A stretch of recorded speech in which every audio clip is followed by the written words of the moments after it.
Muito bem, acho que estamos gravando. Na última aula nós estamos falando sobre árvores binárias e basicamente passamos a aula inteira falando sobre algoritmos de percurso, não é isso? É um assunto importante tanto do seu ponto de vista aplicado em várias situações, como é importante também para treinar os conceitos de programação que aparecem muitas vezes em outros contextos. O que eu vou fazer hoje é, na realidade, terminar o material da última aula, que ainda era sobre percursos, e depois vou fazer uma coisa que nós não fizemos agora, que é falar de resolver alguns problemas. Nós estamos um pouco adiantados na matéria, em parte porque é a primeira vez que eu estou dando aula com tablet, de alguma maneira a aula vai mais rápido, talvez porque seja mais difícil de escrever do que no quadro negro, então eu escrevo menos e acabo indo mais rápido. Tá? Com isso aqui, provavelmente vocês também sentiram pressão de trabalhos, etc. Né? Então vamos dedicar uma boa parte da aula de hoje a discutir alguns problemas e também vou poder atender às dúvidas de vocês.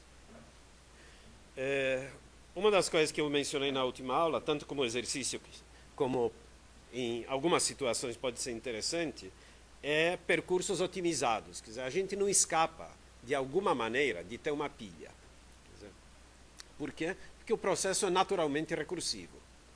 Então, ou tem recursão ou tem pilha. E quando tem pilha, nesse caso, a gente olhando o problema pode fazer várias otimizações e algumas delas eu mostrei. Algumas delas, na realidade, eu vou mostrar mais uma. E na apostila vocês têm mais algumas coisas. Essa aqui, em parte, tem interesse mais histórico, mas ela também demonstra a, digamos, ingenuidade de programação. Então é interessante olhar. Existe um outro algoritmo de percurso de árvores. Esse também, à primeira vista, ele não precisa de pilha. Mas na realidade ele tem uma pilha, só que o truque aqui é ter a pilha embutida na própria estrutura. Qual é a ideia básica? A ideia básica é a seguinte. Suponhamos que nós temos uma árvore, certo? Quando a gente está fazendo o percurso, pensem, por exemplo, no percurso em pré-ordem. O que acontece? A gente vai descendo, tal, não sei o quê. Chega até aqui, não é isso? Então, notem que nós temos esse caminho que a gente percorreu, não é isso? A ideia desse algoritmo, que foi formulado por 3 pessoas, eu acho que esse cara foi independente desses dois, Deutsch, Shor e Wade. A ideia deles é a seguinte: à medida que você vai descendo na estrutura, você vai invertendo os apontadores que você percorreu. Então, por exemplo, nesse caso, nós trocaríamos esses apontadores no caminho para cima. E esse aqui, digamos, seria um nó corrente. Então, se vocês olharem a situação nesse ponto aqui, vocês podem pensar que esse é o topo da pilha, os outros nós nesse caminho verde constituem a pilha, e esse aqui é o cara corrente que está sendo visitado. Depois, à medida que eu estiver voltando, eu reconstruo esses mesmos apontadores e vou por outros caminhos. Essa é a ideia básica. Tá? Uma outra analogia que a gente pode fazer, vocês conhecem a lenda de Ariadne, de Minotauro? Alguém já leu? Mitos gregos? Não faz parte mais do... Puxa, cada coisa que vocês deixaram de aprender no colegial... Isso aqui provavelmente no ginásio até, né? Bom, existia uma lenda de que o Minotauro, que era um touro, sequestrou uma linda moça chamada Ariadne, certo? E eu acho que foi Teseu, né, que foi buscá-la, foi procurá-la no labirinto, tá? Mas como é que ele ia... Quer dizer, o Minotauro escondeu a Ariadne no labirinto. Essa Ariadne não tem nada a ver com a professora Ariadne do IC, né? Apenas o nome. Então, Teseu decidiu procurá-la dentro do labirinto, mas é muito difícil achar alguém dentro do labirinto. Quer dizer, muito difícil não se perder dentro do labirinto. O labirinto existe para a gente se perder. Então, qual é o truque que ele usou? Ele levou um cordão, um fio, amarrou na entrada e foi puxando o fio. Aí, puxando depois o fio de volta, conseguiu sair do labirinto. Bom, é uma coisa parecida aqui. A gente vai amarrando esse fio verde na entrada e vai descendo e voltando. Então ele permite fazer a volta. Okay? Então é basicamente essa a ideia do algoritmo. Aqui eu tenho uma figura um pouco melhor do que essa que eu tracei. Certo? Isso aqui é situação genérica no momento em que esse nó está sendo visitado. certo? Quer dizer, de novo, vamos supor... Aliás, isso tanto faz se é pré-ordem, em ordem e pós-ordem. Esse algoritmo permite executar os três percursos. Então, notem o seguinte, se eu estou, num dado momento, nesse nó, esse nó aqui, o pai dele, o pai do nó corrente sempre vai ser o equivalente do topo da pilha. Então, eu vou ter uma variável que aponta para o pai. Vou ter uma variável que aponta para o nó corrente e uma variável que aponta para o pai. O apontador pelo qual eu desci, notem que ele está tracejado por quê? Porque ele foi modificado. Ele, na realidade, não tem esse valor. Ele agora aponta para o pai dele. E aqui também, para o pai dele e assim por diante. Todos esses apontadores estão invertidos. O pai da raiz, obviamente, valor particular nulo, tá? Porque ele não tem pai. Então, se eu estou aqui, notem que esse é o corrente, mas se eu quiser voltar, é só começar a partir desse e ir voltando, não é isso? Okay? Só que tem um pequeno problema, certo? Se eu olhar para esse nó, tá certo? Eu não sei qual dos dois apontadores que está invertido. Aliás, isso é verdade em qualquer um deles. Notem que aqui no desenho, certo? O nó que não está invertido está em preto, tá? A linha cheia, não é isso? E o invertido, cujo valor se perdeu por enquanto, está tracejado, certo? Mas na memória do computador não existe um nó tracejado e um nó cheio, certo? Só tem esse apontador e tem esses dois apontadores, esse e esse. Como é que eu sei qual dos dois que está invertido? São dois apontadores. Então, na realidade, eu vou precisar mais um bit de informação, e é literalmente um bit. Tá? Uma marca que vai me dizer se é o apontador esquerdo ou o direito que está invertido. Se eu tiver essa informação a mais, eu consigo fazer o percurso. Por quê? Porque se eu tiver que voltar, eu olho para o topo da pilha e digo, puxa, essa marca aqui, notem que aqui a letra D quer dizer é o direito que foi invertido. Então, eu sei que o direito que foi invertido, eu posso reconstruí-lo. Qual é o valor dele? Original. É o corrente, não é isso? Ele está aqui. Esse é aqui. E agora posso voltar para esse e dizer que esse que vai ser o corrente. E o pai dele, aquele para o qual o direito apontava antes, e que vai ser o novo topo da pilha. E assim por diante. Eu posso descer e subir. Está claro isso? Então, notem que aqui a pilha ainda existe. Eu não me livrei da pilha. Simplesmente ela está embutida dentro da própria estrutura de dados. Uma vez que a gente entende essa ideia geral, bom, aí o programa está aqui. Certo? Tentei reproduzir aqui, a figura ficou meio pequenininha, né? O programa faz o seguinte, enquanto puder, ele vai descendo pela esquerda e invertendo os apontadores, certo? Então, numa estrutura, a gente vai descendo pela esquerda, invertendo todos os apontadores que puder. E, é claro, marcando, dizendo que a marca é agora a marca esquerda. Nós temos duas marcas, marca esquerda e marca direita. Certo? E descendo pela esquerda. Quando não tem mais como descer, eu vou usar agora uma variável, vou dizer, bom, já que não posso descer, por que não posso descer? Porque bati numa folha, não é? Desculpe, bati num nó, não necessariamente folha, mas que não tem subárvore esquerda. Certo? Aí eu vou ter que mudar para a direita. O que quer dizer? Porque nesse momento eu fiz o seguinte, meu topo da pilha está aqui, meu corrente está aqui. Então esse já está invertido e eu vou ter que voltar e eventualmente mudar para a direita. Então agora eu vou começar a subir, certo? Eu subo, enquanto a variável sobe é verdadeira e ainda não bati na raiz da árvore, eu olho para a marca. Se a marca é esquerda, isso quer dizer que eu preciso mudar para a direita. Certo? Que eu estou voltando da parte esquerda da minha subárvore. Do lado esquerdo do meu nó. O que eu faço nesse caso? Esse é o momento certo se eu quiser fazer visita em ordem. Notem que aqui, na realidade, eu tenho três chamadas. Em ordem, em visita, pós-visita, em algum lugar deve estar pré-visita. Cadê ela? Ah, sim, está aqui. Eu nem comentei. Mas antes de descer, eu tinha que visitar a raiz, não é isso? Eu marquei desse jeito para mostrar que qualquer uma das três visitas é possível fazer com esse algoritmo. Certo? Então eu posso fazer a invisível porque estou mudando do lado esquerdo para o lado direito. E aí eu troco para o lado direito. Eu digo, não vou subir mais, agora vou descer de novo pelo lado direito. Ponho a marca para o lado direito, certo? Sobe falso. E a marca recebe direito, tá? E agora faço, depois, eu não vou entrar em todos os detalhes, eu faço a troca conveniente das variáveis. E agora eu vou começar a descer por aqui. Se a minha marca é direita, o que quer dizer isso?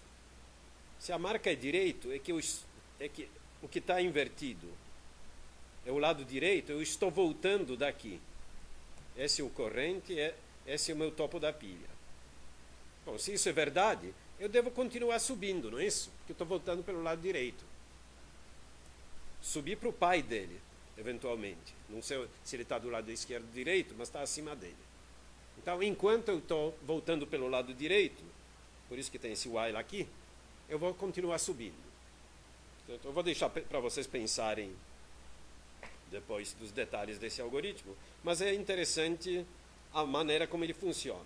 Notem que ele não é totalmente de graça, tá? A gente paga 1 bit a mais por nó. Bom, é muito comum em muitas situações que está sobrando algum espaço no nó, porque a gente usa alguma coisa que não exige todo o espaço. 1 bit, em geral, não é difícil de arrumar. Então, dá para fazer isso. Hoje em dia, a gente provavelmente, em situações normais, nem pensaria num algoritmo desses, por 2 razões. Em primeiro lugar, que a memória hoje em dia já não é tão cara assim. A gente desperdiça um pouquinho mais do que costumava quando esse algoritmo foi inventado, provavelmente nos anos 60, mais ou menos. Não me lembro exatamente a data, mas eu lembro que ele já estava publicado em 68. Sabe? Então, já faz tempo, tá? Quando a memória era muito cara. Mas, na realidade, é interessante que ele foi inventado numa situação que não era percurso de árvores. No fim do curso, nós vamos falar sobre gerenciamento de memória, coleta de lixo, esse tipo de coisas, que são ações que acontecem quando falta memória. Quando falta memória, a gente pode colecionar tudo aquilo que não está sendo usado. E foi nesse contexto que esse algoritmo foi inventado. Só que os algoritmos comuns de percurso de estruturas de dados, eles exigem memória adicional, por exemplo, uma pilha. Certo? Por outro lado, esse algoritmo era chamado quando justamente faltava memória. Às vezes não tinha pilha suficiente para fazer a coleta. Então, esse algoritmo era muito engenhoso justamente porque ele quase não consumia mais memória. Na realidade, ele aproveitava algum espaço que já existia. Então, ele não exigia memória extra. Então, nesse contexto que ele foi inventado. Ele não é o único algoritmo desse tipo. Na realidade, existem mais alguns algoritmos, e vocês deveriam olhar na apostila. Lá tem mais um algoritmo que também consegue fazer percurso de uma maneira um pouco estranha. Certo? Mas é interessante estudá-lo. Existe uma terceira ideia, não me lembro se está comentada na apostila, e eu nem vou falar os detalhes, mas eu só vou lembrar uma coisa. Quando a gente estudou aqueles fatos numéricos sobre as árvores, nós já vimos que uma árvore com N nós tem quantos apontadores não nulos dentro dela? Vocês lembram? N-1 apontadores diferentes de null, não é isso? Certo? O que quer dizer que N mais 1 apontadores iguais a null. Que cada nó tem dois campos apontadores, não é isso? Mais da metade dos apontadores que aparecem, campos apontadores, são nulos. E, num certo sentido, aquilo não traz informação nenhuma. Claro que traz. Diz que a subárvore correspondente é vazia, tá? Mas para isso bastaria 1 bit, não precisava de um campo inteiro, que às vezes são, dependendo da máquina, são 4 bytes. É muita coisa. 4 bytes para dizer apenas uma informação do tipo, a subárvore não existe. Então, existem algoritmos que se aproveitam daqueles campos para colocar a pilha de recursão naqueles campos também. Quer dizer, é um truque diferente desse que nós vimos nesse caso, mas também aproveita para colocar a pilha na própria estrutura. É um algoritmo também muito elegante. Só que tem um porém com todos esses algoritmos. Eles modificam a estrutura de dados enquanto estão fazendo o percurso, não é isso? Apesar de que esse algoritmo em particular e os outros também, quando termina o percurso, a árvore é totalmente reconstruída. O que pode ter mudado eventualmente é aquelas marcas, mas elas só são usadas para isso, não tem importância. Bom, até aí tudo bem, porque se o programa cria uma certa estrutura de dados, de só ele tem acesso, tudo bem. Mas hoje em dia existem vocês devem ter ouvido falar de multiprocessamento, não é isso? Qualquer computador hoje em dia faz muita coisa ao mesmo tempo. Enquanto vocês estão fazendo, sei lá, compilando o seu programa, ele ao mesmo tempo está fazendo verificação na internet, está verificando se já existe atualização. Você tem muitos programas rodando ao mesmo tempo. Bom, existem informações que são compartilhadas por vários programas, ou pelo menos consultadas por vários programas. Nesse caso, é perigoso um daqueles programas mexer na estrutura de dados, que um outro programa vai poder olhar. Imagine se é uma árvore como essa, e um dos programas mexe nos apontadores como eu estava mexendo, e o outro, ao mesmo tempo, quer percorrer de alguma outra maneira diferente. Vai dar rolo, não é isso? Ou seja, esse algoritmo não pode ser usado no ambiente multiprocessado. Numa das tarefas, como vocês estão fazendo, pode, porque aí é só a tarefa sua que tem acesso. Tá? Mas se é uma tarefa, se é um ambiente onde existe muita coisa rodando ao mesmo tempo, não vai dar. Certo? Então, isso aqui fica quase que como uma curiosidade. Bom, com isso aqui, por enquanto, pelo menos, eu vou acabar a questão de percursos, certo? Deixar alguns desafios para vocês. Primeiro, olhar de novo aquelas implementações com pilha explícita, ver o que mais que pode ser otimizado. E nós sempre falamos sobre a pré-ordem, tá? Mas dá para otimizar também no caso de in-ordem e pós-ordem. Então, verificar o que dá para fazer. Notem que não é a mesma coisa, porque na pré-ordem, com a pilha explícita, quando a gente descia da raiz para o lado esquerdo, a gente empilhava o lado direito, na versão otimizada, não é isso? Por quê? Porque a raiz não era mais necessária, a gente não precisava voltar para a raiz. Isso não é verdade na in-ordem e pós-ordem. Então a gente, obviamente, vai ter que empilhar o pai. Mas aí vocês vão descobrir logo, especialmente na pós-ordem, que tem alguma informação a mais que vocês vão precisar. É um exercício bom para ser feito. Okay? Aliás, deixa eu fazer uma observação. Vocês deveriam fazer os exercícios que estão na apostila. A apostila em si, basicamente cobre o mesmo material que eu estou cobrindo nas transparências, mas às vezes com mais detalhes, e lá tem muitos exercícios interessantes. Tá? A única diferença é que a apostila está em Pascal, mas para ler Pascal não é tão difícil. Certo? E além disso, vocês têm, quase todos os programas aparecem em C nas transparências. Só precisa tomar cuidado, de vez em quando, em Pascal, natural, enumerar vetores de... Na realidade, pode começar a numeração em qualquer valor, mas o natural é começar em 1. Enquanto que em C começa sempre em 0. Então, de vez em quando, os pequenos detalhes podem enganar. Okay?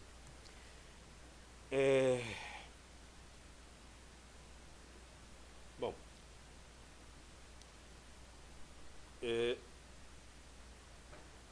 Nós falamos sobre árvores e como é que elas ficam na memória. Entretanto,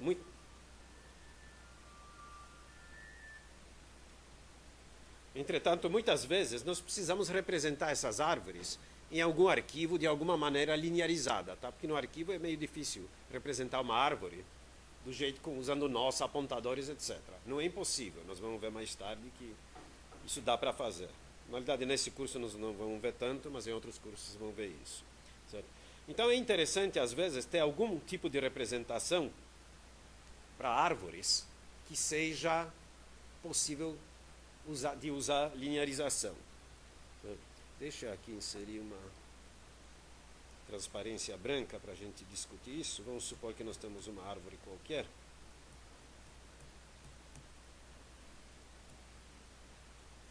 Vou pegar essa aqui.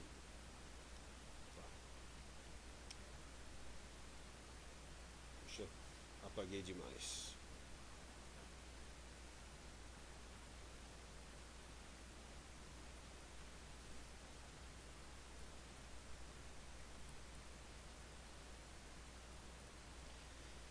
Então, isso aqui é uma árvore binária, daquele tipo que a gente viu. E uma primeira ideia que nós poderíamos ter para a sua representação seria, por exemplo, usar um dos percursos. Por exemplo, o percurso em pré-ordem. Como é que seria o percurso em pré-ordem dessa árvore? A, B... Bom, nessas alturas vocês já deveriam ser fluentes. O que vem depois de D? Hein? E, depois G... C, F e H, não é isso? O problema é, será que isso é uma boa representação para essa árvore? O que quer dizer boa representação? Será que, dada essa descrição, eu consigo reconstruir a mesma árvore de maneira única? Senão não seria representação, não é isso? Bom, é quase trivial ver que não consegue, não é isso? Será que eu consigo dar exemplo de uma outra árvore que tem a mesma pré-ordem? Por exemplo, qual é a árvore mais trivial que tem a mesma pré-ordem? Aquela linguiça A, B, D, G, C, F, H, não é isso? Por exemplo, essa aqui. A, B, C.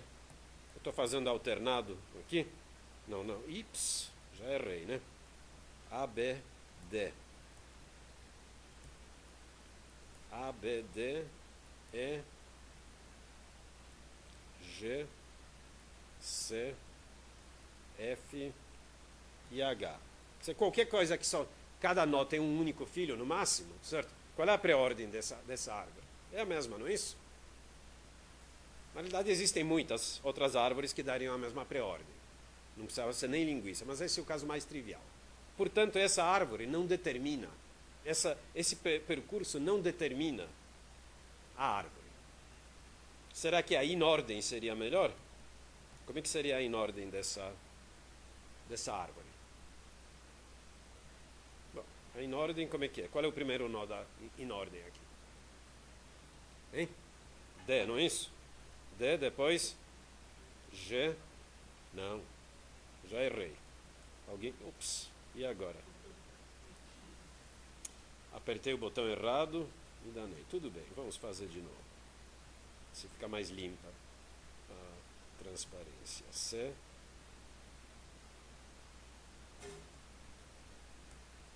Quem sabe um dia eu aprendo a usar o tablet. Era mais ou menos isso, né? Também se não era, não tem importância. A, B, C, D, E, F, G, H.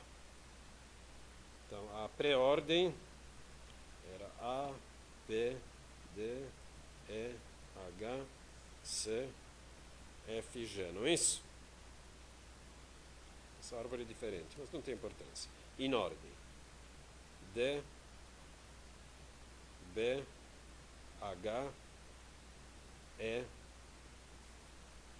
A, F, C, G. Tá certo isso? Alguém estava acompanhando? Tá bom. Lembrem, em ordem quer dizer visita a subárvore esquerda, depois a raiz, depois subárvore direita. Bom, e essa aqui serve como descrição?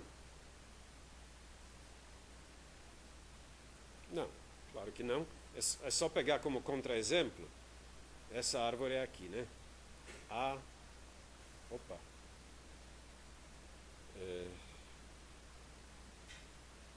Bom, espera um pouquinho, deixa apagar isso aqui. É só pegar esses caras aqui, desenhar uma árvore assim, sempre desce, tá? Nem vou fazer completo, para não perder tempo. Começar com G, a última, tá? E terminar com D. Certo? Se a gente sempre desce à esquerda, o primeiro a sair vai ter que ser D, depois B, etc. E o último vai ser G. Porque todas as subárvores direitas são vazias. Então essa árvore tem a mesma em ordem que essa aqui. Também não serve. Certo? E a pós-ordem, será que serve? Vocês já deviam estar desconfiados que não vai servir, né? Então vamos ver. A pós-ordem aqui como é que fica? D, H, E, B, depois, vamos chutando, F, G, C, A. Essa serve? Como descrição? Também não. Qual é o contra-exemplo bom? Hein? Outra linguiça? Qual é a cara dessa linguiça? Que tal essa aqui? Já que estamos usando a cor verde.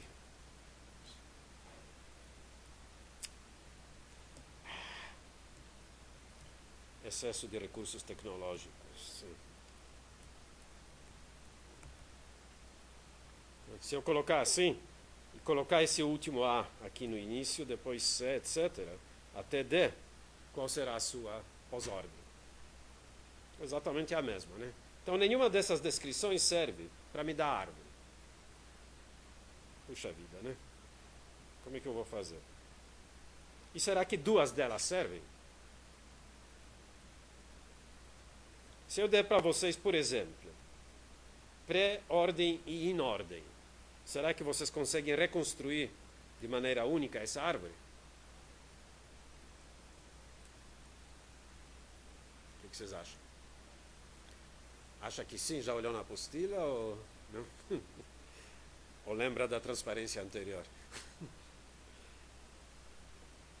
Então vamos fazer o seguinte. Como é que a gente mostra que dá? Que dá para construir? Bom, precisa dar um algoritmo, né? Suponha que eu te dou duas cadeias de caracteres, digo que uma delas é pré-ordem, a outra é in-ordem, e eu pergunto, me reconstrua a árvore. Suponha que eu passei agora esse programa para vocês escreverem em casa, certo? O que o programa deveria fazer? Não pense agora nos detalhes de C, etc., tá?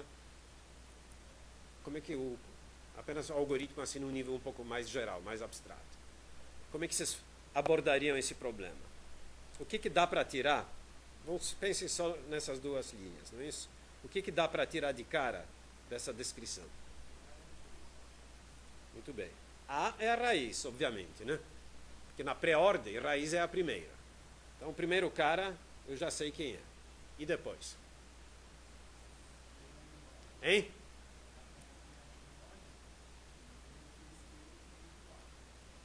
Filho não, mas dá para ver a subárvore esquerda e subárvore direita de A, não é isso? Se eu sei que A é a raiz, eu sei que A está aqui no meio da in-ordem, não é isso? Se isso é verdade, essas coisas aqui à esquerda de A é a subárvore, é a descrição em in-ordem da subárvore esquerda de A, dessa subárvore aqui. E o que está à direita é a descrição da subárvore direita de A. Claro que isso supõe que as duas cadeias estão corretas. Tá? Se não estiver correta, alguma hora esse algoritmo pifa. Uma vez que eu sei isso, qual é o próximo passo? Notem que aqui eu tenho o quê? Eu sei que são 4 nós na subárvore esquerda, não é isso? Então, os 4 nós que vêm logo depois do A na pré-ordem é a descrição em pré-ordem da subárvore esquerda, não é isso? E os que sobram, que felizmente são 3, que nem aqui, é a descrição em pré-ordem da subárvore direita. Que interessante, né? Eu comecei com o seguinte problema. Dada a pré-ordem em ordem de uma árvore, determinar a árvore, não é isso? E o que eu consegui fazer? Eu determinei a raiz da árvore, e agora eu tenho a pré-ordem e a in-ordem, tanto da subárvore esquerda como da subárvore direita. Ou seja, recursivamente, é só aplicar o mesmo algoritmo, não é isso? Por exemplo, olhando para o lado esquerdo, eu tenho isso aqui, eu tenho isso aqui. O que eu concluo daí? Que a raiz da subárvore esquerda é B, não é isso? E assim por diante. Então, acabo de, apesar de ser o exemplo, tá? Mas isso vale em geral. Qualquer que seja a árvore, obviamente eu posso fazer essa operação. Ou seja, dadas as duas descrições, pré-ordem e in-ordem, certo? Eu pego o primeiro aqui, procuro ele aqui, certo? Eu sei que x vai ser a raiz, isso aqui vai ser a subárvore esquerda, isso aqui vai ser a subárvore direita. Então, recursivamente, com duas chamadas, eu construo as duas subárvores. A implementação disso fica por conta de vocês, não é isso? Mas o algoritmo é claro. Portanto, isso mostra que é realmente possível representar uma árvore dessa maneira. Bom, será que é a única maneira? Vamos olhar de novo. Vamos voltar para essa aqui, que já está pronta. E se eu quiser agora fazer uma coisa diferente, será que in-ordem e pós-ordem também dá para usar? Esses dois? Notem, pré-ordem com in-ordem deu certo, né? In-ordem com pós-ordem. Dá para aplicar uma coisa parecida? Bom, pós-ordem me diz qual é a raiz, não diz? A raiz é essa. Uma vez que eu sei quem é a raiz, aí eu vou na in-ordem e acho em ordem e pós-ordem. Da subárvore esquerda, em ordem e pós-ordem, da subárvore direita. E aí, por recursão, usando exatamente o mesmo raciocínio, eu determino o resto. Portanto, dá para determinar a árvore. Então, se eu quero linearizar uma árvore, uma maneira de linearizar é simplesmente colocar os seus rótulos ou informações, dar duas ordens, ou pré-ordem com inordem, ou então pós-ordem com inordem, porque eu já verifiquei que isso dá para fazer, certo? E a última alternativa, que sobraria, obviamente, seria a pré-ordem e pós-ordem. Será que ela daria para determinar isso, não? Notem que agora eu não tenho aquela vantagem de facilmente determinar a raiz. Isso que me facilitou. Quer dizer, eu tinha pós-ordem e pré-ordem, imediatamente me dizem quem é a raiz. E a inordem me diz qual é a quebra das duas subárvores. Mas se eu tenho pré-ordem de uma árvore e pós-ordem de uma árvore, o que eu posso deduzir olhando para elas? Parece não ser tão simples. Hein? A raiz vai estar aqui e aqui, né? E daí? Isso eu sei. Mas notem que aqui tem essa informação, num certo sentido, aparece duas vezes, é redundante, tá? Até aí não... E o resto? Notem que não tenho como quebrar aqui. Mas será que eu provei que não dá? Isso não é prova de que não dá. Apenas falei que eu não sei fazer. O máximo que dá para concluir. Como está difícil fazer, quem sabe a gente devia provar que não dá para fazer. Como é que a gente prova nesse caso que não dá para fazer? É só exibir uma árvore, ou melhor dizendo, duas árvores, certo? Cuja pré-ordem e pós-ordem é a mesma. Tudo bem? Alguém quer chutar um exemplo? Hein? Duas árvores com o mesmo número de nós, claro, se não, certo? Eu quero duas árvores, tá?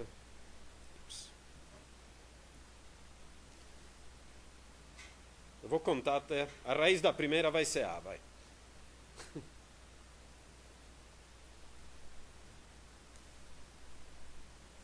Quanto menos nós, melhor. Tentar dois nós? Que tal? Bom, se tiver dois nós, eu sei que uma das árvores provavelmente tem essa cara, né? Qual é a pré-ordem e pós-ordem dela? A, B e BA, né? E essa aqui?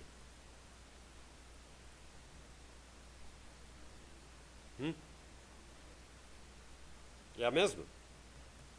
Primeira, AB em pré-ordem, BA em pós-ordem. A segunda, AB em pré-ordem, BA em pós-ordem, não é? Conclusão. Está aqui um exemplo trivial de que não dá para reconstruir. É claro que se nem para dois nós dá, imagine se aumentar o número de nós. Tá? E aqui, com dois nós, só existem duas formas de árvore. Não é isso? Ou que tem filho esquerdo ou que tem filho direito. Se houver mais nós, então fica provado de que combinação de inordem com mais uma ou pós-ordem ou pré-ordem funciona para determinar a árvore, senão não dá.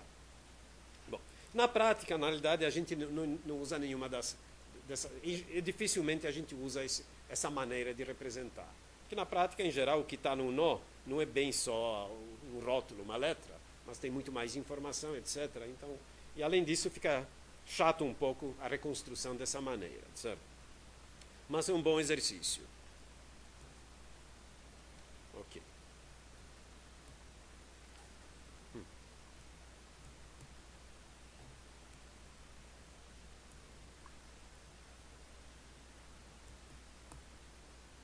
Como é que a gente volta para o outro? Estranho.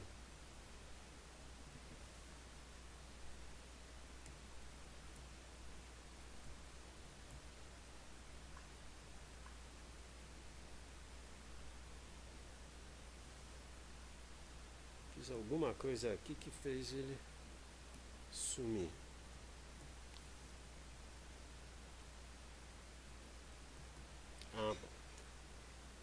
conseguir. Então, na realidade, o que nós discutimos é essa representação aqui. Só que eu quis mostrar para vocês que não é qualquer combinação de ordens que descreve a estrutura. Aqui, nós justificamos que é em ordem, mais uma dessas duas descreve. Tá?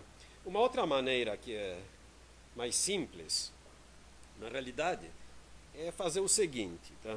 Vamos de novo justificar um pouco. Vamos ver se eu consigo.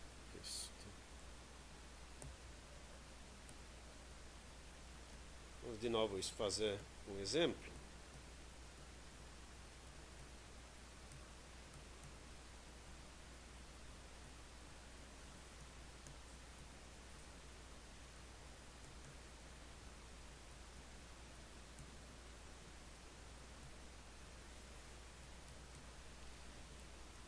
No fundo, por que a pré-ordem em ordem não servia sozinha?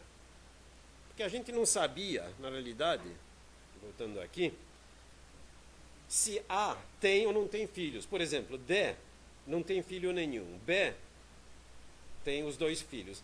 E tem um filho esquerdo apenas. E assim por diante. Certo? Se a gente colocar alguma marca que diz se um nó tem ou não tem filhos, isso vai nos permitir a reconstrução.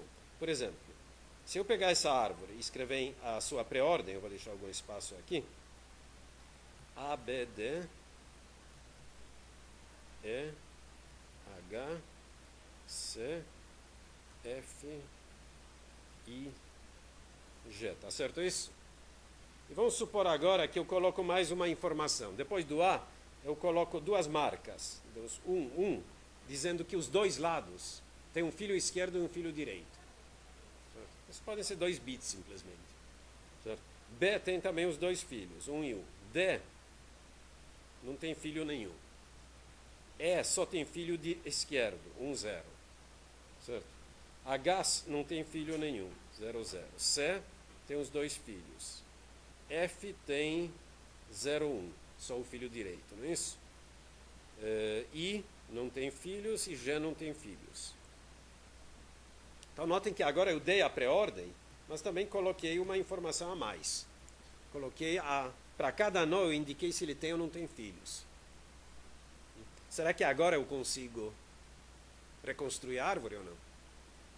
Qual seria o algoritmo para a reconstrução dessa árvore agora?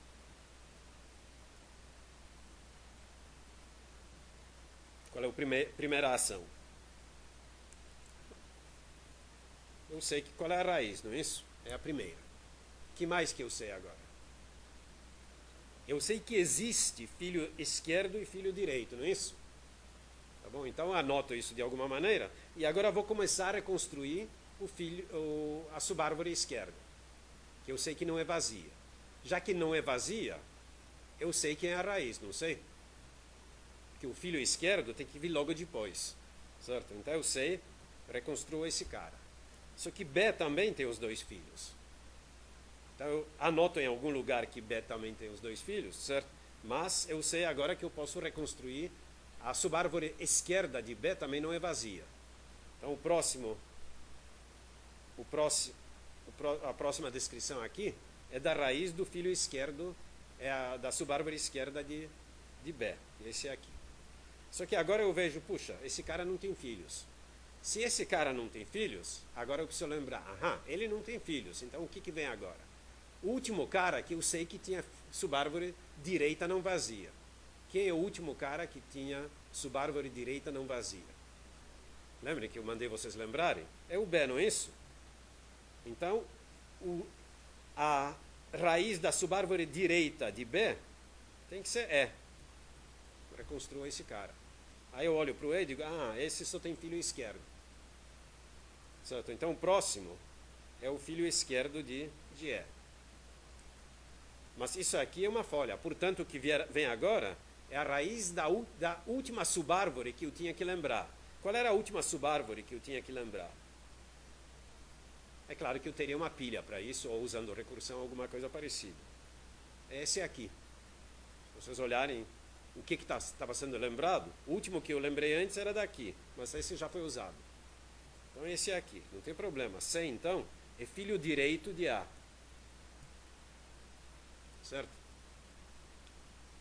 C tem os dois filhos. Da mesma maneira, então, eu sei que F é daqui. E eu sei que F só tem filho direito. Certo? Então, esse cara aqui só pode ser o filho direito dele. E, finalmente, esse cara é o último que sobra para preencher alguma coisa que eu estou lembrando, que é do C. Certo?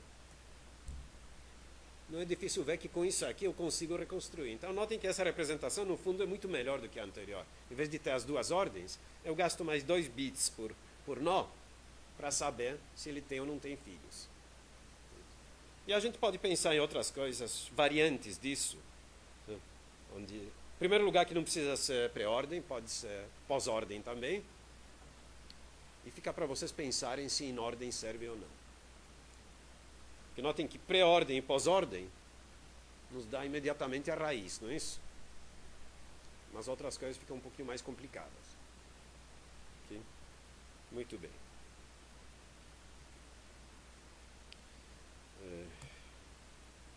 Então, essa é uma outra opção.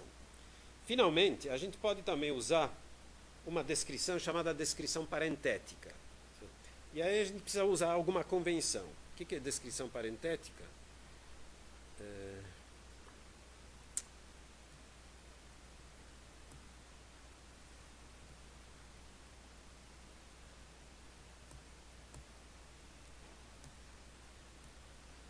Dada uma árvore, bom, a gente adota a seguinte convenção. Árvore vazia, a gente denota por abre e fecha parênteses, tá certo?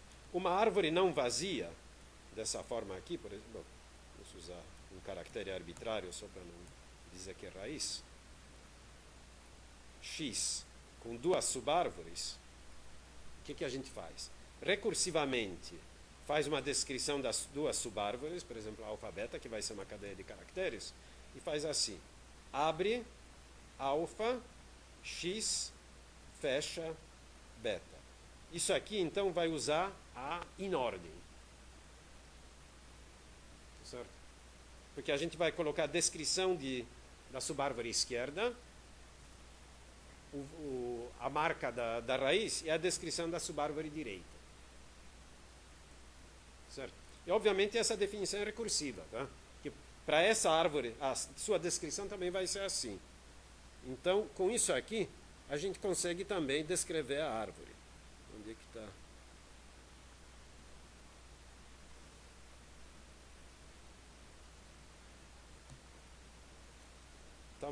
Tem aqui a descrição da mesma árvore, na realidade, que está em cima. Então, notem que ela está cheia de parênteses, não é isso? Na realidade, eu estou usando aqui em ordem, mas eu poderia usar a pré-ordem ou pós-ordem também.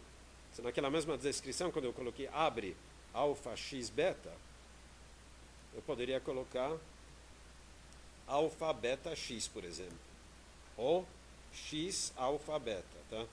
Seria usando pré-ordem ou pós-ordem. Qualquer uma delas serve para essa convenção. Tá? Então, isso aqui também pode ser usado como descrição de uma expressão de uma árvore binária. Em alguns contextos, ela é conveniente também, especialmente em processamento simbólico. Mas isso nós não vamos ver por enquanto. Alguma pergunta até aqui? Tá bom. Com isso aqui eu terminei as transparências que eu tinha prontas, tá? O que eu quero fazer agora é, na realidade, continuar aqui com as outras.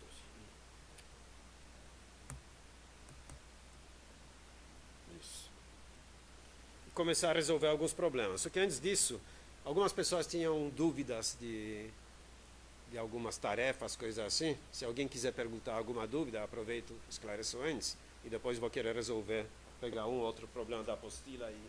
Quando eu digo resolver, eu não vou escrever o código completo em C aqui. Eu nem consigo escrever com essa canetinha aqui.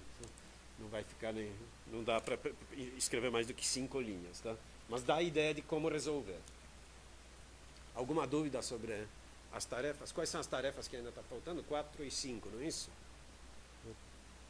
Alguma dúvida específica? Você tinha uma dúvida na última aula, mas já resolveu? Tá.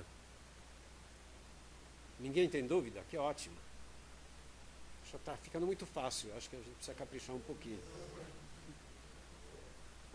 Então perguntem, né? falta de dúvidas das duas uma. Ou não entendem nada, né? Mas eu não acredito que sejam tão ruins, né? Supostamente computação atrai bons alunos, né? Ou então está tão fácil que precisa apertar um pouquinho mais. Ou diminuir os prazos, né? Está sendo muito... Fora disso, eu tenho observado as submissões, a maioria dos alunos deixa para o último dia. Eu duvido que comecem muito antes, né? Mas tudo bem. Se não tiver dúvidas, eu vou querer comentar um outro problema que eu acho interessante, que está na apostila. Deixa eu ver.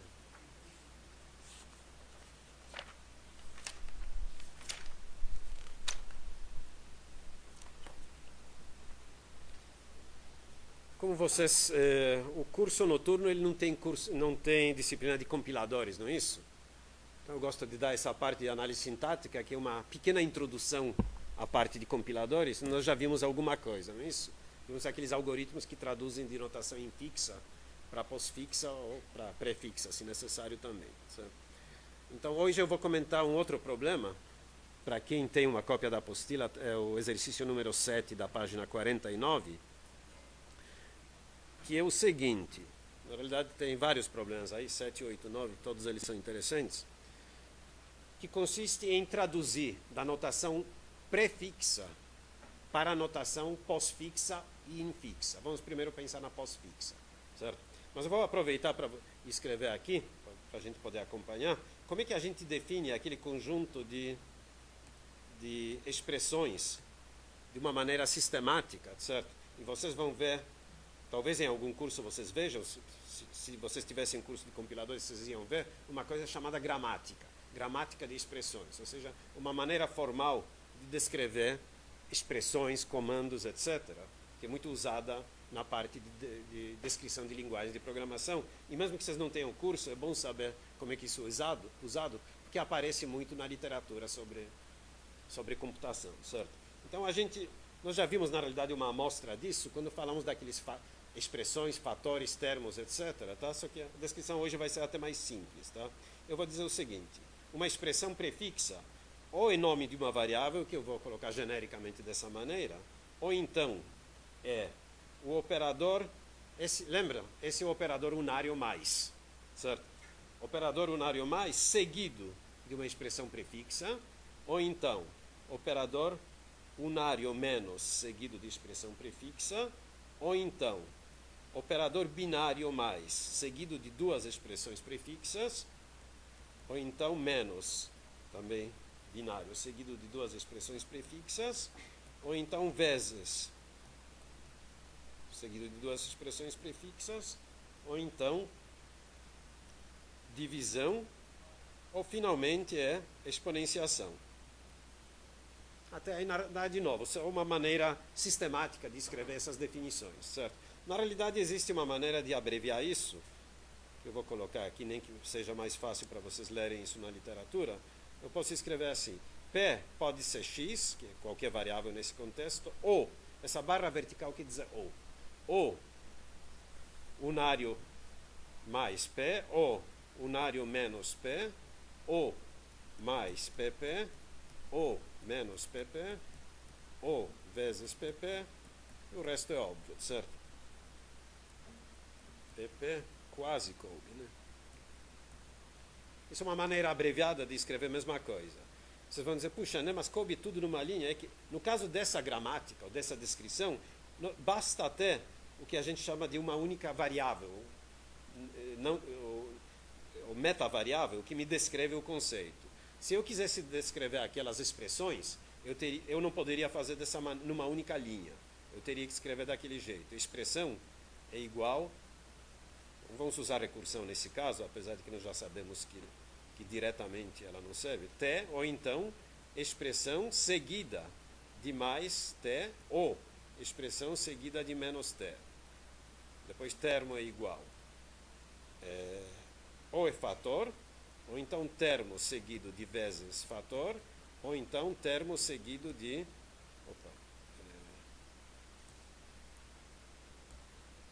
divisão fator e assim por diante. Tá? Aqui nós teríamos mais do que uma, que a gente chama metavariáveis ou categorias, certo? Mas no nosso caso, nós temos apenas isso aqui.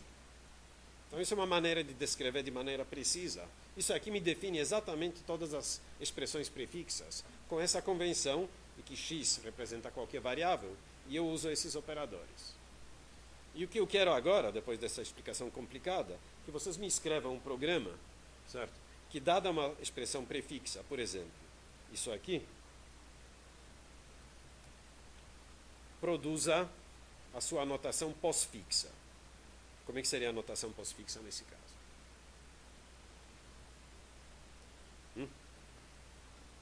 Bom, isso é só analisar, pensar sem usar nenhum algoritmo ainda, certo? A, B, C vezes mais, não é isso?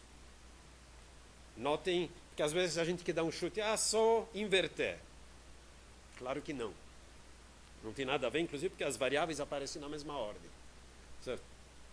E mesmo que a gente deixasse as variáveis, notem que aqui os operadores apareceram separados. E aqui apareceram juntos. Então, uma não é imagem da outra. Isso está certo ou está errado?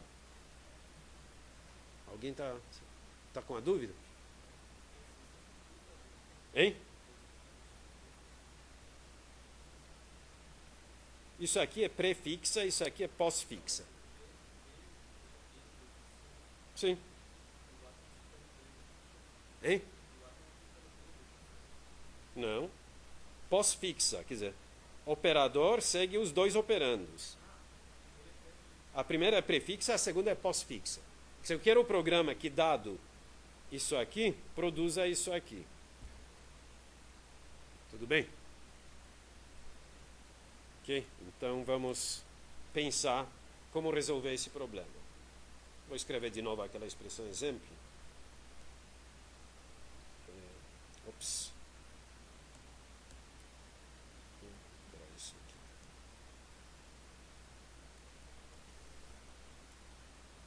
Tá bom. Sugestões? Hein? Bom, a primeira sugestão minha é a seguinte: se você pensa que tem que empilhar, primeiro pense recursivamente. Tá? Recursão é mais fácil do que mandar empilhar. Conceitualmente mais simples. Tá? Eu pensei que aqueles exemplos já convenceram vocês, certo? Vocês ainda preferem empilhar? Preferem empilhar? Hein? Tá bom, então pense, mas o que você queria empilhar? O operador e o operando? Pois é, né? Bom, a melhor coisa que nós podemos fazer nesses casos, vamos voltar para a definição e pensar um pouquinho, né? Pensem nessa aqui, que é o resumo delas. Não, pode ser essa, tanto faz, né? Qual é a forma de uma expressão prefixa? Tem dois casos, quer dizer, tem três casos, na realidade, distintos, não tem? Um que é variável, essa é fácil de distinguir, não é isso? Que é variável. Outro caso que é um operador unário, e outro caso que é operador binário, não é isso? Então, são três casos possíveis. Qual é a tradução nesse caso? É o próprio, não é isso? Variável é traduzida por ela mesma. Qual é a tradução num desses casos aqui?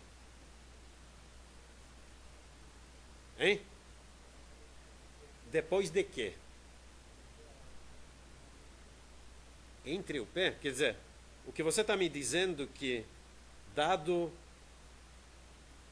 não e alguma expressão, você simplesmente faz não? Só isso? Então pense nisso aqui.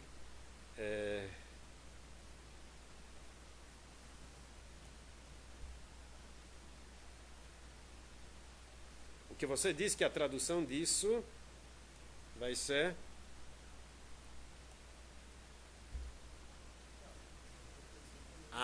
Bom, faltou a palavra recursivamente, certo? Exatamente. Isso faz toda a diferença do mundo, tá?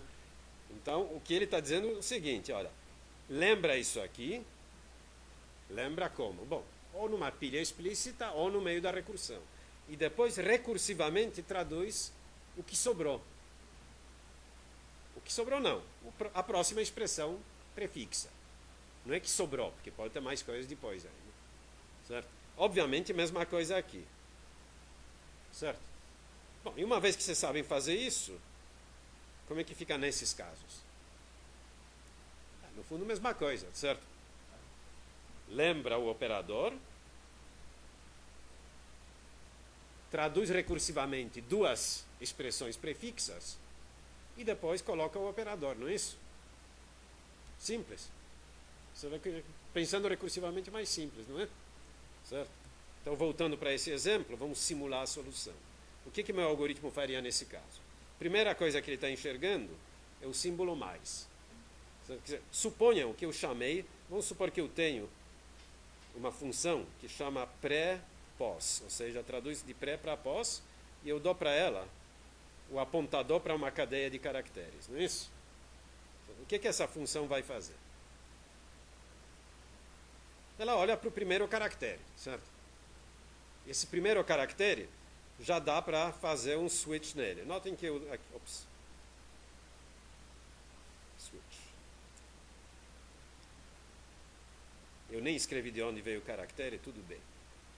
Então, nós temos três casos, certo? Ou é uma variável,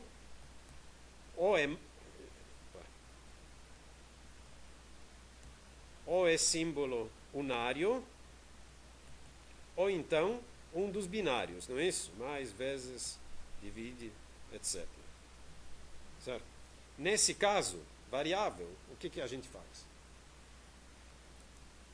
A gente diz, olha, a solução vai ser tradução recursiva do que vier. Só que precisa avançar o S de 1, não é isso? S mais 1.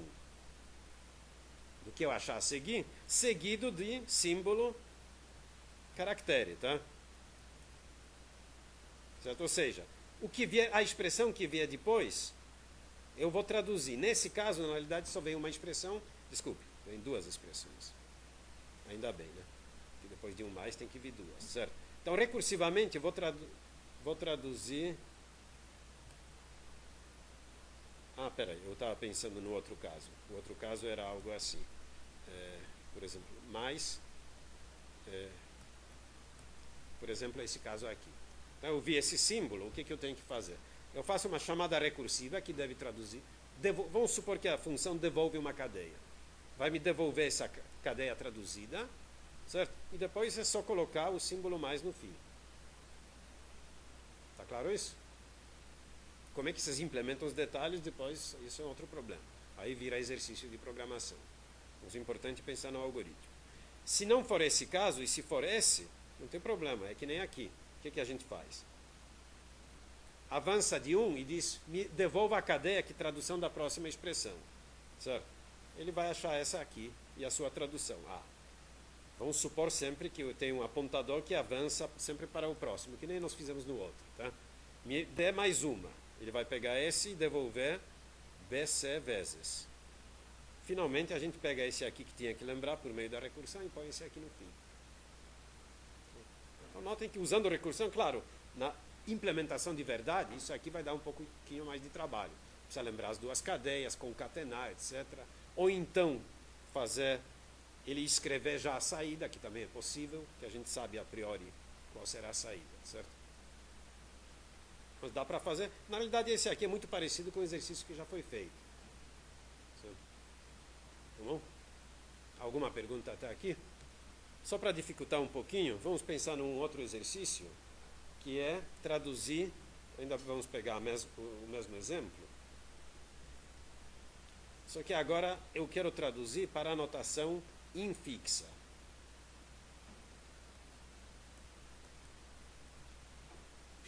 Você pegar essa expressão e traduzir para a notação infixa. Como é que deveria ser a notação infixa dela? Isso é soma de duas parcelas, não é isso? Então é A mais B vezes C. Esse não é tão difícil, tá? Mas suponham que eu modificasse um pouquinho e fizesse vezes A mais BC. Qual deveria ser a tradução dessa? A vezes B mais C. Bom, aí já complicou um pouquinho, né? Notem que eu vou ter que descobrir. Apesar dessa aqui ser muito parecida com essa, aqui entrou o problema de prioridades de operadores que não tem nada a ver com a notação prefixa ou pós-fixa. Notação prefixa e pós-fixa não precisam da prioridade. Prioridade só é necessária aqui. Aí complicou.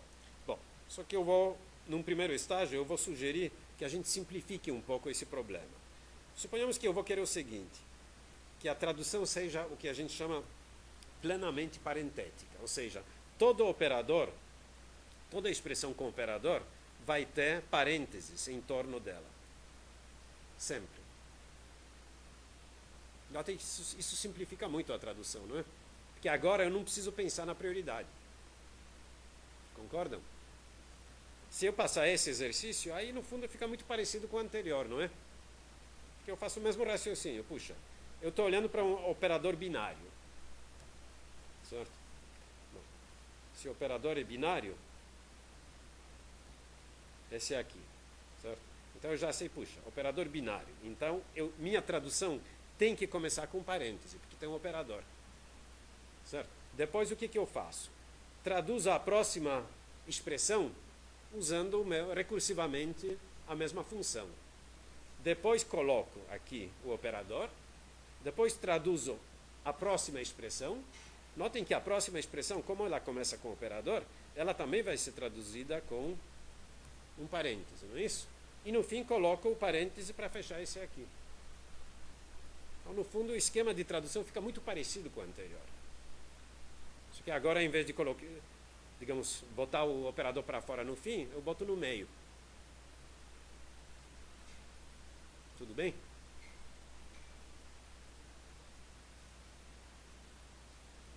Então, realmente não tem nenhum problema. Bom, já que não tem problema, bom, e os unários é parecido, não é? Porque eu suponho que o unário também vai ser traduzido assim. Menos B seria traduzido por abre parêntese menos B. Então não tem problema nenhum. Tá. Mas se isso foi simples, vamos agora pensar naquele mais difícil, certo? Vamos supor que eu ainda gostaria de traduzir esse como A mais B vezes C, e esse aqui como A mais vezes B mais C. Já que o outro é fácil, vamos complicar um pouquinho. Como é que eu faço isso? Ou seja, bom, em primeiro lugar eu preciso definir direito. Eu quero tradução na qual o número de parênteses seja o mínimo possível, ou seja, não há parêntese supérfluo. Porque a tradução anterior, quando eu colocava parêntese aqui por fora, esse parêntese era supérfluo seguindo a nossa convenção, não é isso? Então eu quero que o seu algoritmo não coloque esse parêntese. Alguma ideia de como fazer isso? Operador que vem a seguir. Mas isso é complicado, né? Porque ele pode vir longe. Lembre que, nesse exemplo... Peraí. Não sei se é a seguir, né? Porque esse mais... Por que esse mais está tendo... Tem um parêntese aqui? Esse parêntese aqui é em torno do mais, não é? E eu não... Bom, você pode dizer... não, você olhou que lá mais para frente não tem nada. Mas o parêntese que aparece aqui não é porque não vem mais nada para frente. É porque antes apareceu o vezes.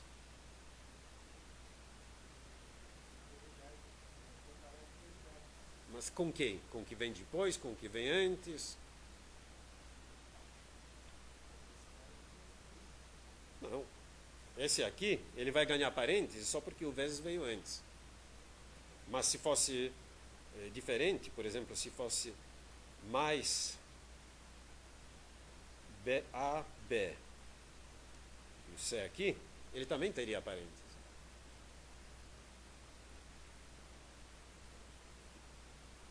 Certo? E se fosse... Espera um pouquinho, na realidade eu queria uma outra coisa.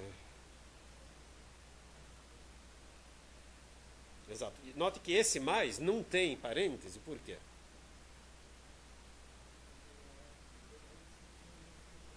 Sim, não, até aí eu sei, mas como é que você descobre no meio do algoritmo? Suponha agora que essas expressões aqui são muito mais complicadas. Você vai ter que andar descobrir onde termina um operando para ver qual é o próximo operador. Tá certo? Isso complica muito. Então precisa de uma ideia um pouquinho mais simples do que isso. Certo?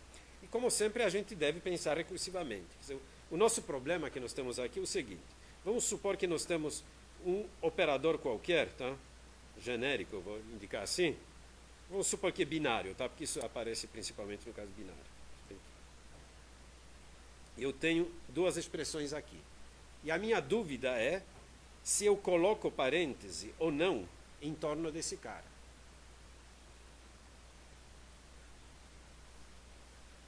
Tá certo? Hein?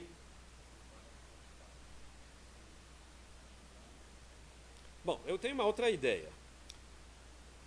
É quase o que você falou, certo? Mas suponham o seguinte, suponham que quando eu... Lembrem que no outro caso, quando eu traduzi da prefixa para pós-fixa e para parentética, eu só dei um argumento, que é apontador para a cadeia. Vamos supor que eu tenho mais um argumento que me traz alguma informação.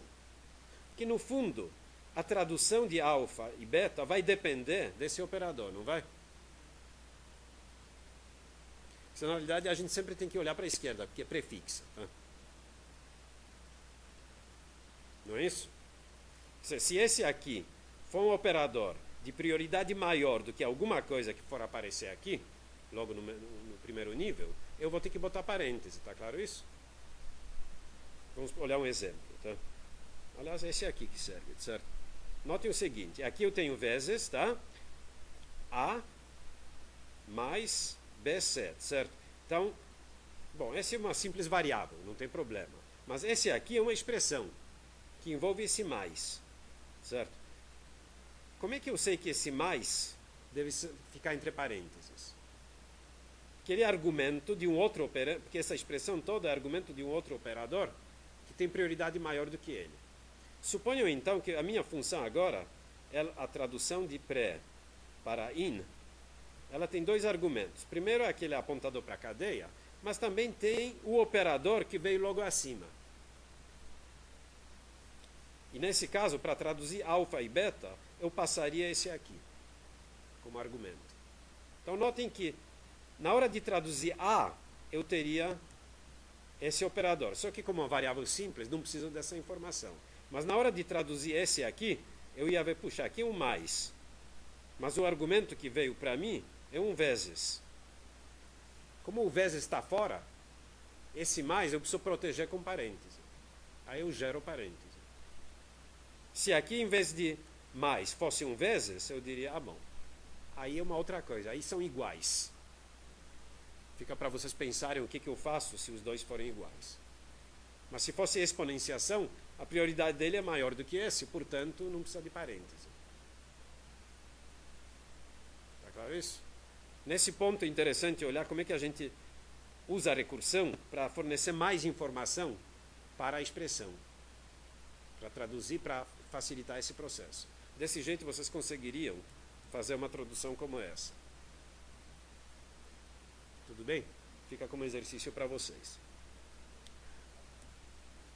E o exercício final ainda sobre o mesmo assunto é o seguinte, eu evitei falar, eu falei da tradução de pré-ordem, desculpa, pré-fixa, estou misturando as palavras, pré-fixa para pós-fixa e para infixa, certo?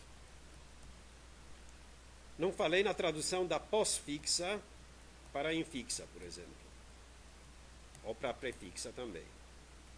Fica para vocês pensarem. É um pouquinho mais chato. Certo? Apesar de que dá para fazer uma definição muito parecida com essa. Tá? É só colocar o operador depois em vez de antes, não é isso? Notem que essa definição, no fundo, serviu como base para meu raciocínio, não é isso? Para isolar os três casos, em cada caso, fazer o que deve ser feito recursivamente, porque aqui está implícita a recursão. Certo? Mas se eu quiser usar o mesmo raciocínio nesse caso aqui, eu vou ter que escrever algo assim, por exemplo. Entre as várias definições, eu vou ter que colocar uma expressão P, pode ser uma expressão, outra expressão, seguida do símbolo mais, por exemplo. Isso aqui é a forma pós-fixa da soma, não é isso? Por que eu não... Por que não posso imediatamente traduzir por duas chamadas recursivas mais o operador? Isso vocês já deviam saber da outra aula, né? Lembra daquele problema de expressões? Dentro da expressão, a primeira chamada não podia ser expressão, porque entraria numa repetição infinita, não é isso? Aqui também. Esse é o primeiro problema. O segundo problema, notem que agora eu não sei, olhando para o início da minha cadeia, se isso vai ser um operando, dois operandos e qual é o operador. Só vou saber depois que eu passar pelos operandos. A coisa é um pouquinho mais complicada. Hein? Dá para ler, é uma ideia, experimente. Em C isso é um pouco chato andar. Não, não é. Você determina onde é que ela começa e começa a descer, tudo bem. É uma sugestão também. Se fica mais fácil. Mas note que aí a tradução não vai ser bem uma tradução, né? Precisa tomar cuidado, o que vai acontecer? A imagem especular de prefixa não é a pós-fixa e nem vice-versa, tá? Então precisa tomar cuidado como é que você vai fazer a tradução. Mas pode ser uma sugestão interessante. Todo mundo entendeu a sugestão dele? Em vez de andar da direita para a esquerda, anda da esquerda para a direita, anda da direita para a esquerda. Finge que está usando o alfabeto árabe ou hebraico, certo? Onde a gente lê da direita para a esquerda. Ao contrário. Porque a gente sempre usa a esquerda para a direita porque é de novo, alguém lá nos tempos do Império Romano, até antes acho, inventou esse negócio de escrever da esquerda para a direita. Será que já era naquela época? Alguém sabe por que a gente escreve da esquerda para a direita ou não? Puxa, vocês vão ter comigo aulas de cultura geral também. Exatamente. Quando inventaram... Na realidade, antigamente se escrevia da direita para a esquerda e houve uma época em que se escrevia uma linha da direita para a esquerda, a linha seguinte da esquerda para a direita. Já pensaram? Ficar lendo daquele jeito? Sem falar de algumas línguas que escrevem de cima para baixo, etc. Né? Mas quando inventaram tinta, que não secava tão rapidamente, como a maioria das pessoas é destra, certo? Imaginem se você escreve da direita para a esquerda, você escreve e logo depois passa a mão em cima daquilo que você escreveu, né? A não ser que você seja canhoto. Mas as pessoas, não vou dizer normais, porque isso seria ofensivo, tá? A maioria da humanidade é destra, certo? E aí eles começaram a escrever da esquerda para a direita para não sujar o que já estava escrito. Hoje em dia, provavelmente, com a tinta que seca rapidamente, não teria problema. Ninguém mais usa tinta mesmo, só usa computador. E com esse troço é pior ainda, né? Mas, enfim, essa é a razão que a gente escreve desse jeito, exceto algumas línguas que já eram faladas faz muito tempo, escritas faz muito tempo, certo? Como árabe e hebraico. Hein? Japonês, mas acho que eles mudaram. Atualmente, o jornal, será que não escreve da esquerda para a direita? Chinês, sim, já adaptou. Mas eu não sei, tá? Não use essa informação. Bom, dúvidas sobre essas coisas? Na realidade, eu queria discutir mais alguns problemas. Vamos ver quais eram os outros que eu ia discutir. Cadê minha colinha que eu tinha aqui? Sumiu.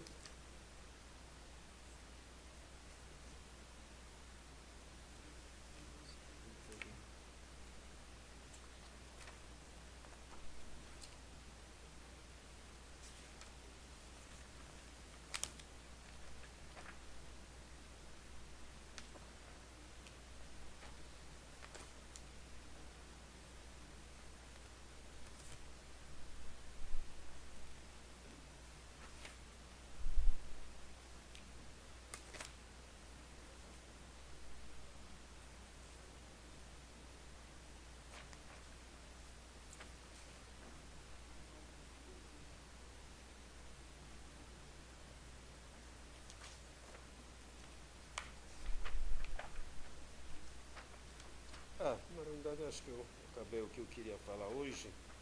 Bom, eu vou falar então de uma curiosidade, certo? Já que nós temos mais alguns minutos.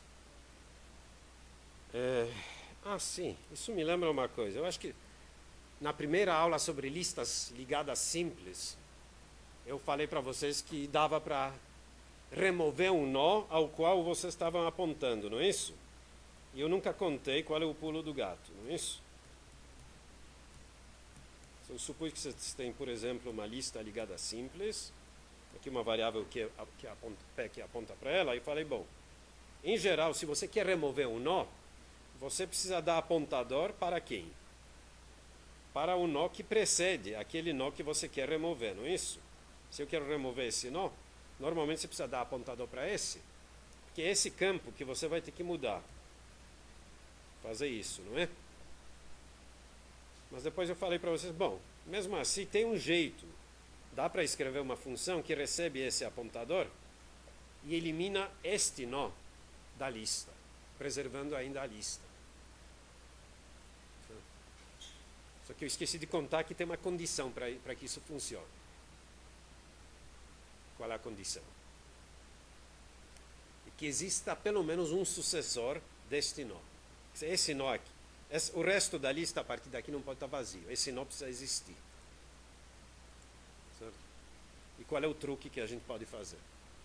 Vamos supor que aqui tem alguma informação. A, B, C, etc, etc, X. Eu quero eliminar o nó que tem informação B.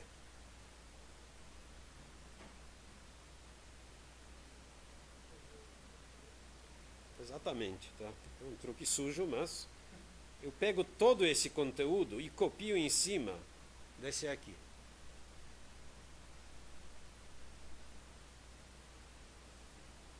Tá certo? O que vai acontecer? Vamos redesenhar só para ficar mais claro. Aqui o A. Aqui eu copiei tudo aquilo, né? Então aparece o C, etc. E o X aqui. E o que acontece com esse cara? Bom, tudo aquilo foi copiado. Essa memória aqui pode ser desalocada. Tá certo? Não pode liberá-la. Eu não tenho uma nova lista exatamente da qual eliminei essa informação. Notem que fisicamente eu não eliminei este nó. Eliminei esse, né? Mas o efeito lógico é o que eu queria, né? Então dá para fazer. O preço a ser pago é o fato de que tinha que ter pelo menos um sucessor. Tudo bem? Notem que algumas, por exemplo, se essa lista fosse circular e eu estivesse eliminando algum nó que não é um nó cabeça, não faz sentido eliminar nó cabeça, certo? Suponham que é uma lista circular com nó cabeça. Se eu não estou eliminando nó cabeça, eu garanto que sempre tem sucessor. Não é isso? Só que aí precisa tomar cuidado para quem pé aponta, etc. Mas enfim, é um truque um pouco sujo, mas funciona. Tá? Não é tão sujo assim, é até engenhoso, não é isso? Mas eu queria contar um outro truque para vocês, tá certo? Numa das aulas eu falei sobre a lista duplamente ligada, não é isso? Qual é a vantagem da lista duplamente ligada? Que essa lista dá para andar nos dois sentidos, não é isso? Qualquer que seja o elemento, eu posso ir à esquerda, à direita, inclusive se eu quiser, eu posso eliminar esse nó. Agora sim, sem problema, porque eu sei o predecessor e sucessor. O desafio é o seguinte, tentar ter os dois movimentos numa lista que só tem um campo apontador, ou algo parecido com apontador. Se dado um nó, e dados os sucessor e predecessor desse nó, dado o apontador para ele, eu gostaria de ter uma implementação tal que, a partir desse apontador e deste nó, eu consigo chegar tanto nesse como nesse. À primeira vista parece impossível, não é isso? Hein? Sem dar volta. Não, eu nem falei que é circular, tá? Hein?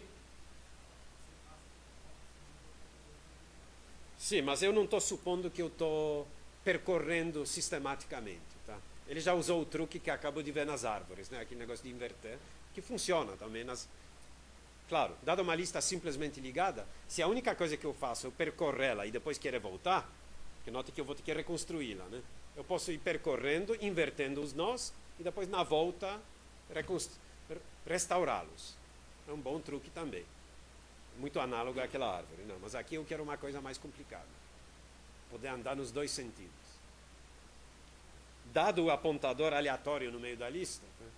Bom, para entender o que eu vou fazer, é o seguinte, precisa saber de uma propriedade de bits, operações sobre bits.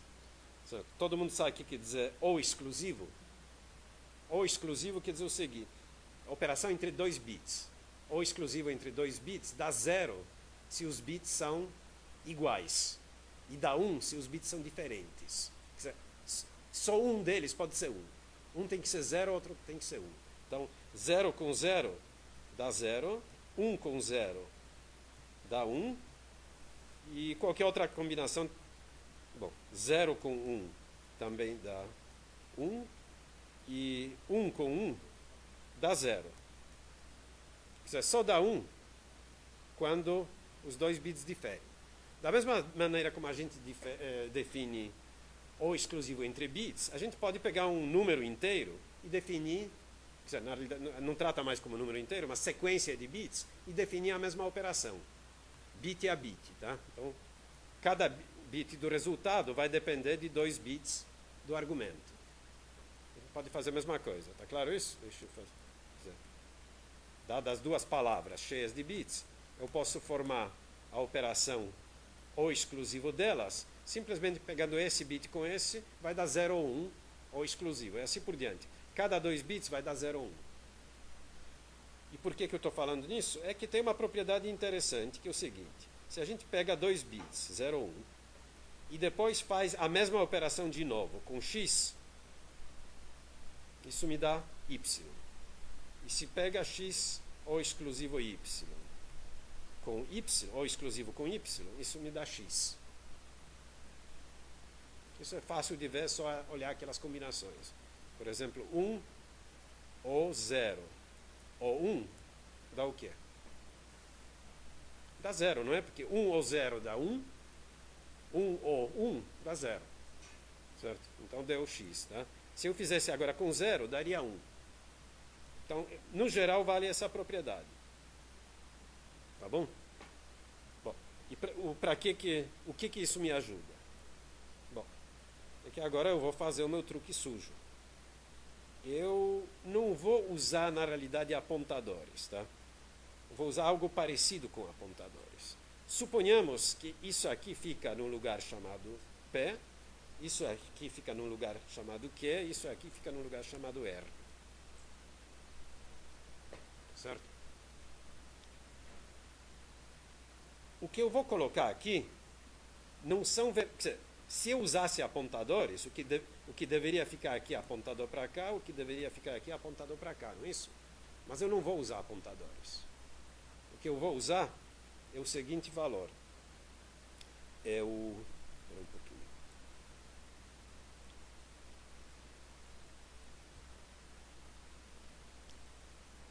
Em cada nó, eu vou colocar aqui que é o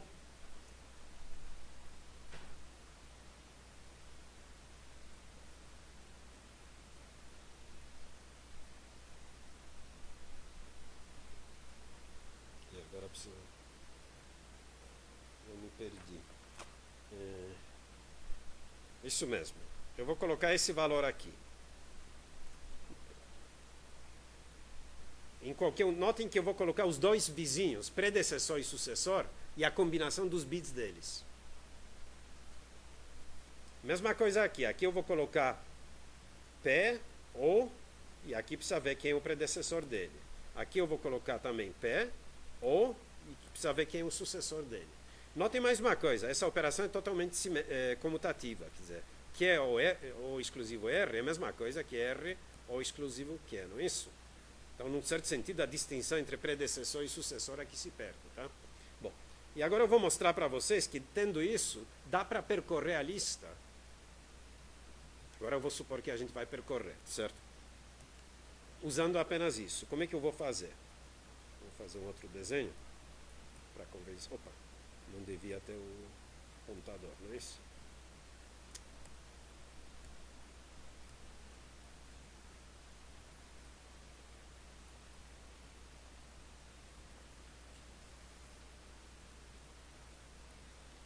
Vamos chamar isso P1, P2.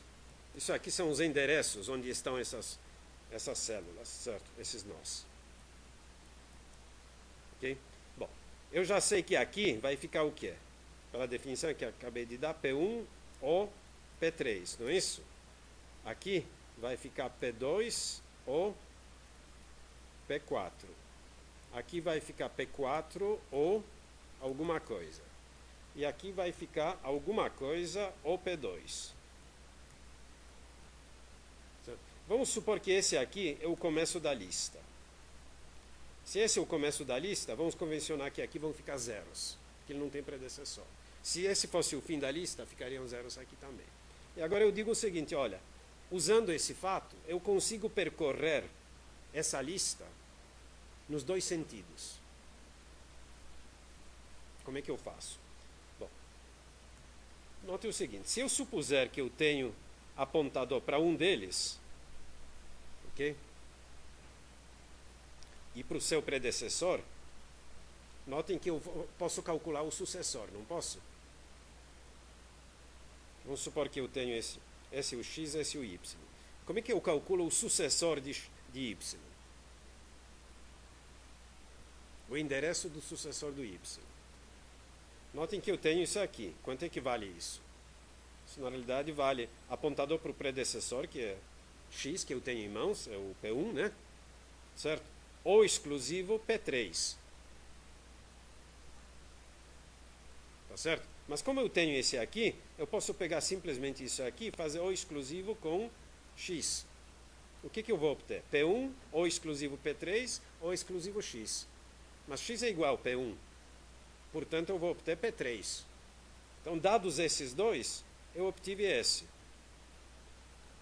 Tá certo? Mas agora eu tenho esses dois, não tenho? Então, posso obter esse. Eu posso ir até o fim. Isso porque comecei do primeiro, né? Notem que o primeiro também sei obter, porque eu sei que o primeiro vale zero. Então, se eu tenho esse cara, o zero, e eu tenho esse apontador P1, fazendo isso aqui, com o zero, eu obtenho P2. Que zero é o predecessor dele. Certo? Então, dá para começar. Mas uma coisa mais notável ainda é o seguinte, se o último cara tiver qualquer coisa, o endereço do predecessor, mais o sucessor dele, que é zero, eu posso também começar por ele. Porque notem que essa anotação é totalmente simétrica em relação a sucessor e predecessor. Se eu comecei do primeiro, eu vou à direita. Se eu começar do último, usando a mesma transformação, eu vou para a esquerda. Qual é a... Parece um truque, né? Qual é a vantagem disso aqui? Notem que eu tenho uma coisa, num certo sentido, cabem dois apontadores num campo só. É quase isso, né? Parece um milagre, né? Mas funciona. Eu não preciso de dois apontadores para percorrer tanto da direita para a esquerda, como da esquerda para a direita. Mais interessante ainda é que esse truque dá para transferir para árvores também. Lembra daquele negócio que eu tinha apontadores para os filhos, para o pai, etc.? Dá para fazer algo parecido para ter um único apontador que toma conta tanto dos filhos como do pai. Dá para andar para cima, para baixo, etc. É um dos exercícios que está na apostila. Tá bom? Acho que vamos parar por aqui. Chega de truques por hoje. Problemas? Tá bom. Eu vou ficar mais um tempinho aqui para atender dúvidas. Esse aqui não me lembro, mas tem para árvores que é um pouquinho mais complicado.